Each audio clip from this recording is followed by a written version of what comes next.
तर good morning मित्रांनो, नमस्कार. आज आपण खूप दिवसातून ब्लॉग करत आहे. आपली डेली ब्लॉगिंगला थोडा ब्रेक पडलेला, जरा हाताला लागलेलं. मग त्यानंतर काही थोडीफार कामं होती, ती कामं केली.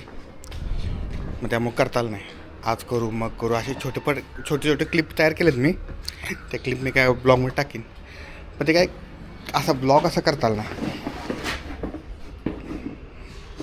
तर आता आपला आजपासून डेली ब्लॉगिंग चालू आहे.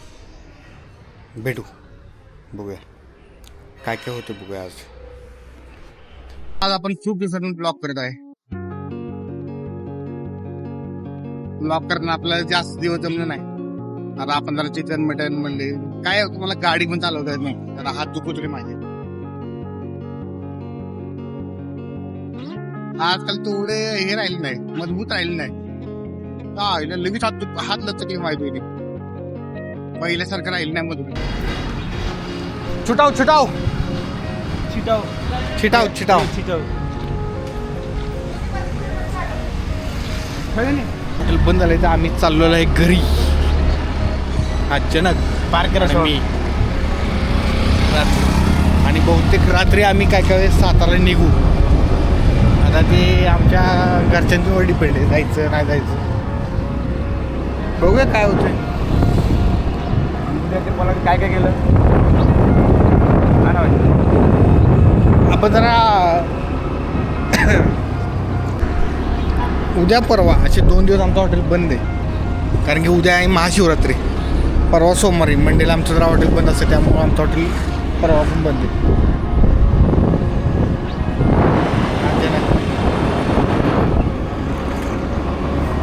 जनक मला नेपाळी शिकवतोय, मी जनकला मराठी शिकवतो. जनक उद्या परवा सुट्टे, त्याला नेपाळमध्ये काय म्हणतात? होली परशी छुट्टी. क्या? होली परशी छुट्टी. बोली परसी छुट्टी. होली परशी छुट्टी. बोली परसी सुट्टी. उद्या परवा सुट्टी आहे. हा मध्ये उद्या बरोबर सुट्टी. ओके. उद्या आपण भेटूया. हा उद्या भेटायची शिवरात्री. काय मग त्याला काय म्हणतात नेपाळमध्ये? उद्याचे रेफरचे कार्यक्रम लई भारी दिसतो, लई भारी. लय भारी दिसतो. हा, लय भारी. जनकला आमच्या मराठी भारी येते. पण उद्या आपण भेटूया. ह्याला नेपाळीमध्ये काय म्हणतात? होली भेटू. होली भेटू. होली भेटू आम्ही. होली भेटू आम्ही. हा हा गाईच होली भेटू. गाईज बोली भेटू आम्ही.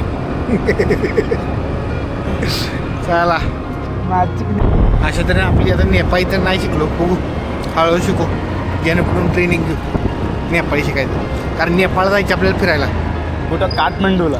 काठमांडूला राजधानी आहे ना नेपाळची. Yes, नेपाळची राजधानी काठमांडू. नेपाळची राजधानी काठमांडू. पण आपल्याला बर्फ बघायला जायचे. बर्फ कुठं पडतो नेपाळमध्ये? पोखरा. कोकरा. पोखरा. येस. पोखरा. आणि तुझं गाव कुठलं? माझा गाव झाला कैल्याली. येस.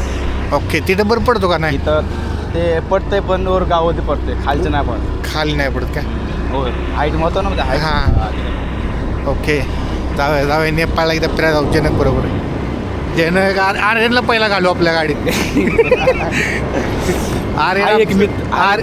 आर्यन आमचा जरा ले कशाचा आर गेलाय, नेपाळमध्ये नसलं काय भेटत नाही, त्याला पहिला गाडीत घालून नेपाळमध्ये न्यायचा. आर्यन नेपाळमध्ये जाणारच नाही. आर्यन इंडिया सोडणार नाही कधी. आर्यनची मजबुरी आहे इंडियाने सोडण्याची. चालते, चलो गाईज, भेटू आपण संध्याकाळी बघू आता काय होतं आपलं, किंवा मग गुड नाईट. आपण आलो आहे घरी, आपली झाली सुट्टी. आणि अशा पद्धतीनं आपला ब्लॉग इथंच संपत आहे. काही क्लिप्स आहेत माझ्याकडे ज्या मी अशाच करत होतो, की ब्लॉग आत्ता चालू करू मग चालू करू, पण ते हातानं बाकी काय असेल थोडंफार याच्यामुळे जमत नव्हतं. त्या क्लिप मी टाकून देईन, बघून घ्या. आपलं असंच शूट करत होतो मी. चला, बाय. मॉर्निंग मित्रांनो. तर आज जरा आपल्या हाताला बरं वाटतंय, तर आजपासून आपण जरा ब्लॉगिंग चालू करणार. हळूहळू छोटे ब्लॉगिंग तयार करणार आहे. जास्त कंटेंट नाही, गाडी चालवता येत नाही, त्यामुळे चालतच ब्लॉग करायचे. Good morning.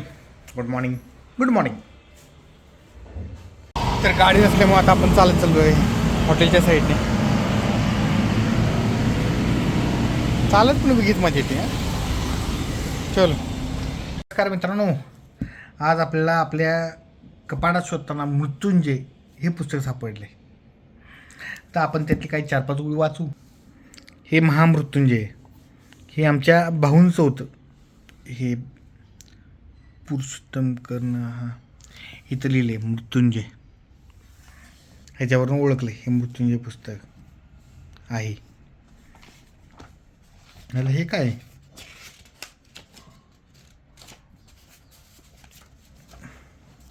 बिल आहे आपल्या श्रीकृष्ण गोप्रोचं बिल आहे. श्रीकृष्ण ओ गोप्रच बोल ठेव ठेव जपून चांगलं. ह्यात कशाला ठेवलेलं पण ते मला लक्षात राहा. श्रीकृष्ण पुस्तकाची अवस्था चांगली नाही पण आहे पुस्तक अजून वाचण्यासारखं आहे. हा मृत्युंजय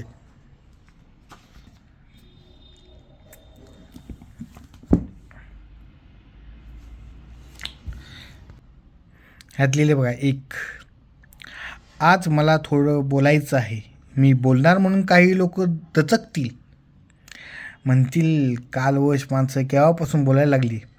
पण केव्हा केव्हा अशांनाही बोलावं लागतं जेव्हा केव्हा हाडामासाची जिवंत माणसं मृतासारखी वागायला लागतात.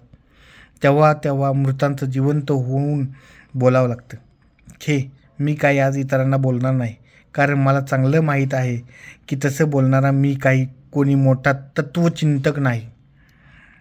माझ्या पुढे जग उभं राहिले तेच मूळ समरांगण म्हणून. याला मराठी वाचायचा प्रॉब्लेम यायला लागला. आता मी वाचते. मराठी वाचायचा जरा प्रॉब्लेम यायला लागला. आता मी वाचते. शाळेत चांगलं वाचायचो पण ठीक आहे. एक आज मला थोडं बोलायचं आहे. मी बोलणार म्हणून काही लोक दचकतील, म्हणतील कालवश माणसं केव्हापासून बोलायला लागली. पण केव्हा केव्हा अशांनाही बोलावं लागतं जेव्हा जेव्हा हाडामासांची जिवंत माणसं मृतांसारखी वागायला लागतात. तेव्हा तेव्हा मृतांना जिवंत होऊन बोलावं लागतं. मी काही आज इतरांसाठी बोलणार शुभांगी चांगलं वाचतं आपल्यापेक्षा. कारण मला चांगलं माहिती आहे की तसं बोलणारा मी काही नाही. मी काही कोणी मोठा तत्वचिंतक नाही. माझ्या पुढं जग उभं राहिलं समरांगण म्हणून, आणि माझं जीवन म्हणजे तर त्या समारंगणावरचा केवळ एक बाणांचा भाता.